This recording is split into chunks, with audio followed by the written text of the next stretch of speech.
Patients chapati రోటీ కాకుండా సంతృప్తిగా rice కూడా తినవచ్చు. Doctor rice, sugar free rice, doctor rice, diabetic rice, sugar పెన్సని బియ్యం, డాక్టర్ రైస్. కాకినాడ రంగరాయ వైద్య కళాశాలలో 50 మంది విద్యార్థులు అయితే లైంగికంగా వేధిస్తున్నారని ఘటన అయితే స్థానికంగా సంచలనంగా మారింది. ఇప్పుడు దీనిపై కూడా ఆ యొక్క అధికారులు కూడా స్పందించారు. దీనిపై విచారణ కూడా చేపట్టినటువంటి పరిస్థితి ఉంది. కానీ దీన్ని అయితే ఇప్పుడు మొత్తం ఎవరైతే బాధితున్నారో వారిపై కఠిన చర్యలు తీసుకోవాలి, కఠిన సెక్షన్లను కూడా అమలు చేయాలంటూ వైసీపీ మహిళా విభాగం కూడా దీనిపై కఠినంగా శిక్షించాలంటూ కూడా కోరుతున్నారు. ప్రస్తుతం చక్కంపూడి విజయలక్ష్మి గారు ఉన్నారు, మాట్లాడే ప్రయత్నం చేద్దాం. మేడం చెప్పండి, ఇప్పుడు మొత్తం కూడా వెళ్ళారు, చూశారు, మాట్లాడారు. మీకు ఇక్కడ చూస్తే ఎటువంటి పరిస్థితులు మీకు తెలియడం జరిగింది? ఖచ్చితంగా ఈ కేసును సప్రెస్ చేయాలనేటటువంటి ఆలోచనతో ఉన్నారనేటటువంటి వాస్తవమైనటువంటి విషయం. 73, 74, 79 బిఎన్ఎస్ పెట్టాము అంటేనే వాళ్ళు ఏ రకంగా కేసుని మొత్తం మూసేద్దామని చూస్తున్నారు అన్నది అర్థమవుతుంది. బెయిలబుల్ సెక్షన్స్ అండి, ఇక్కడ లైంగిక వేధింపులు జరుగుతున్నాయంటే తర్వాత వాళ్ళకి కూడా ఎవరికి భయం లేకుండా చేయటం ఇది. అసలు ఏమనుకుంటున్నారు వీళ్ళు, నాకు అర్థం కావట్లేదు. అంటే నోరు ఊరుకుంటారు ఏం చేసినా అనేటటువంటి పరిస్థితిలో ఉన్నారు. నోరు మూసుకుని ఊరుకోము, మీరు జైల్లో పెట్టినా లేకపోతే మమ్మల్ని ఎన్ని రకాల హింస పెట్టినా, ఎన్ని కేసులు పెట్టినా మాకేం కొత్త కాదు. అవసరమైతే ఏ జైలుకైనా వెళ్ళటానికి సిద్ధంగా ఉంటానని చెప్పేసి తెలియజేస్తున్నాను. ఖచ్చితంగా మీరు సరైనటువంటి సెక్షన్స్ పెట్టండి, సరైనటువంటి న్యాయం చేయడానికి ముందుకు రండి. అంతే తప్ప ప్రిన్సిపాల్ గారేమో మేము కంప్లైంట్ ఇచ్చాము అని కాసేపు చెప్తాడా, కాసేపు ఏమో పిల్లల చేత ఇప్పించామంటాడా, పిల్లలే ఇచ్చుకున్నారంటారా, కాసేపు అయ్యాకనేమో అబ్బాయి మా కంప్లైంట్కి సపోర్టివ్గా పిల్లల చేత ఇప్పించామంట. ఏంటండి మీరు మాట్లాడేది? మీ మాటకు అర్థం లేదా? మీకు పిల్లలు లేరా, లేకపోతే మీకు భార్యలు లేరా, లేకపోతే మీకు కోడళ్ళు లేరా, కూతుళ్ళు లేరా? ఎందుకు మాట్లాడతారు ఈ మాటలు? ఈ మాటలు ఎవరికి కూడా సహించి ఊరుకునేటటువంటి పరిస్థితి ఉండదు. ఖచ్చితంగా మా స్టైల్లో మేము, అంటే మా విధానంలో మేము ఏదైతే మహిళలకు న్యాయం జరగాలని పోరాటం చేస్తున్నామో ఆ పోరాటానికి సిద్ధం అవుతామని చెప్పేసి తెలియజేస్తున్నాం. అంటే మొత్తం వెళ్ళి పరిశీలించారు. ఎప్పుడు ఈ యొక్క విద్యార్థులందరూ కూడా 50 మంది కూడా ఫిర్యాదు చేయడం జరిగిందని చెప్పడం జరిగింది. 8వ తారీఖు అని హెచ్ఓడి చెప్తున్నారు, 9వ తారీఖు అన్నోన్ కంప్లైంట్ అనేమో ప్రిన్సిపాల్ గారు చెప్తున్నారు. అబ్బాయి కాదు, మేము ఆల్రెడీ బెయిల్ తీసుకున్నారని వీళ్ళు చెప్తున్నారు. ఎవరు కూడా ఉన్నటువంటి క్యాంపస్ ఆఫీసర్ను, ఎవరో డిప్యూటీ కలెక్టర్ శ్రీధర్ గారండి. ఒకరినొకరు సపోర్ట్ చేసుకోవడంలో సరైనటువంటి అవగాహన లేక కంగారులో ఓటుకోటి చెప్పేస్తున్నారు. అంటే ప్రభుత్వాన్ని కాపాడాలి, కూటమిలో ఉన్నటువంటి నాయకుల పేరు చెడకూడదన్న ప్రయత్నం చేస్తున్నారు. కానీ ఇక్కడ ఆడపిల్లలకు అన్యాయం జరుగుతున్నటువంటి ఆలోచన మాత్రం చేయట్లేదు. గతంలో చూసుకుంటే ఒక 100 సంవత్సరాలు 50 సంవత్సరాల క్రితం ఆడపిల్లలు బయటికి పంపించి చదివించాలంటే భయపడేవారు, అంటే అప్పుడు ఉన్నటువంటి సామాజిక పరిస్థితులకి. కానీ ఇవాళ ఆడపిల్లలు బయటకు వచ్చి చదువుకుని వాళ్ళంతటి వాళ్ళు బతకాలనేటటువంటి ఆలోచన చేస్తుంటే ఇటువంటి కీచకుల వల్లనే, కీచకులను సపోర్ట్ చేసేవాడిని కీచకుడు అనక ఇంకేమన్నా అంటారండి? చాలా మంచివాడు, ఉత్తముడు అని ఏమన్నా షాల్గా సన్మానం చేయాలి మేము.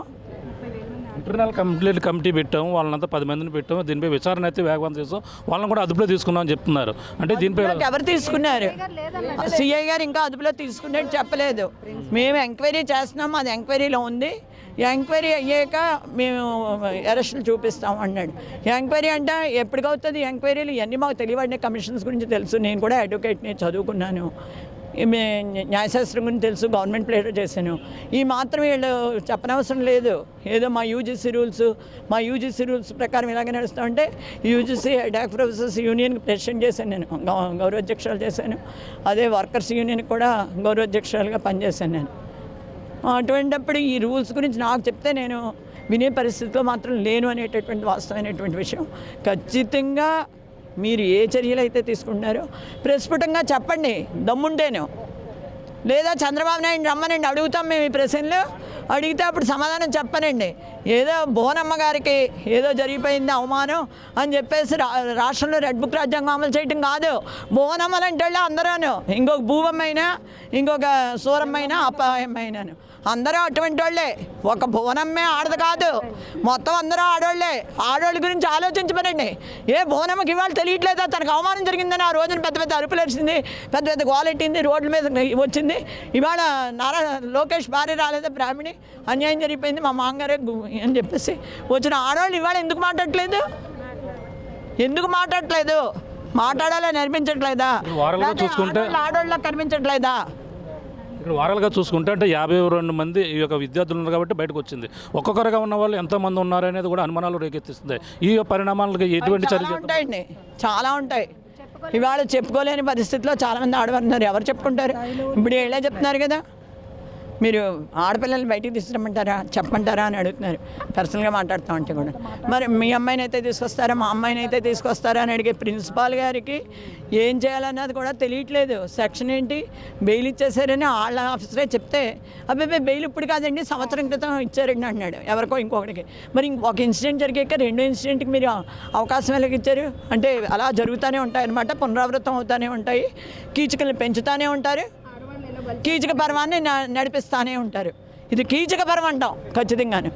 ఇది పరిస్థితి. ఇప్పుడైతే వైసీపీ మహిళా విభాగం అయితే ఇక్కడంతా కూడా వచ్చారు. ఈ యొక్క ఏదైతే జరిగినటువంటి ఘటనపై అలాగే ప్రధానంగా దీనిపై సరైన చర్యలు తీసుకోవాలి. వాళ్ళు చెప్పినటువంటి ఈ యొక్క బిఎన్ఎస్ సెక్షన్లు ఏవైతే ఉన్నాయో పూర్తి స్థాయిలో అలాగే వాళ్ళపై చర్యలు తీసుకునే విధంగా లేవు అంటే కూడా ఎవరైతే అంటే రకరకాల పొంతలు లేని సమాధానం చెప్తున్నారు. కంప్లైంట్ ఇచ్చింది 8వ తేదీన విద్యార్థులు కంప్లైంట్ ఫిర్యాదు చేసిన నేపథ్యంలో ఇలా 9వ తేదీన వాళ్ళంతా కూడా ఫిర్యాదు చేశారంటూ రకరకాలుగా దీనిపై అదే అంటే చెప్పుకొస్తున్నటువంటి పరిస్థితి ఉంది. ఏదేమైనా ఈ ఘటన అయితే పునరావృతం కాకుండా చర్యలు తీసుకోవాలి. ఎవరైతే బాధితులు ఉన్నారో వాళ్ళనైతే అండగా ఉంటూ అలాగే ఇప్పుడు ఏదైతే ఇక్కడ నిందితులుగా ఉన్నటువంటి వారిపై సరైన సెక్షన్లు ఇచ్చి కఠినంగా శిక్షించాలంటూ కూడా ఈ యొక్క వైసీపీ మహిళా విభాగం సంబంధించినటువంటి జక్కంపూడి విజయలక్ష్మి గారు కూడా వచ్చి ఇక్కడంతా కూడా బాధితులు పరామర్శించినటువంటి పరిస్థితి ప్రధానంగా ఉందని చెప్పాలి. ఇక్కడ ఉన్న తాజా పరిస్థితి. కెమెరా అనిల్తో ప్రకాష్, RTV, కాకినాడ, GGH నుంచి. తెలుగులో ఫాస్టెస్ట్ న్యూస్ ఇప్పుడు కొత్త అవతారంలో 5 సెకండ్లోనే పూర్తి వార్తా సమాచారం మీ చేతిలో. సోషల్ మీడియా ట్రెండ్స్ మీ కళ్ళ ముందుకే live TV and voice search ఆప్షన్స్తో ఇప్పుడే డౌన్లోడ్ చేయండి. యాప్ లింక్ డిస్క్రిప్షన్లో ఉంది.